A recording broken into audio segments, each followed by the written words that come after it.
এবারে যে দেখো তোমার সামনে সেলের এবার পুরো বন্যা হয়ে যাবে, এত পরিমাণ মাল ঢুকছে, প্রতিদিন সেলের ভিডিও থাকবে।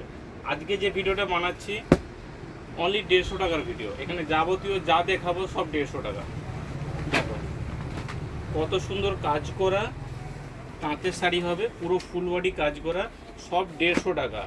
কাউকেও যদি গিফট দিতে চান দিতে পারেন। শাড়ির কোয়ালিটি ভালো, যেমন খুশি মানে কোনোটা কোনো প্রবলেম নেই। লোক সেল দেয় প্রবলেমগুলো, আমরা দেবো একদম ভালো আইটেম, ভালো আইটেমে সেল থাকবে। যাদের যাদের পছন্দ হচ্ছে একটা করে স্ক্রিনশট দিতে থাকো। অনলি 150 টাকা বলে রাখছি। এগুলো সমস্ত জিনিস 150 টাকা, সব 600 টাকা 700 টাকার জিনিসগুলো সব আজকে দেখাবো, সব 150 টাকা। যত পিস আছে যতক্ষণ চলবে ততক্ষণ, কারণ এইগুলো নিজের গাঁট থেকে দেওয়া। অ্যাকচুয়ালি এই রেটে আমাদের কেনাও নয়, নিজের গাঁট থেকে মাল ক্লিয়ার করা হচ্ছে, স্টক ক্লিয়ারেন্স যেটাকে বলে। সব 150 টাকা যাবতীয়, এখানে যা দেখবেন সব 150 টাকা। ব্যাস, ঠিক আছে, এখানে অফ করে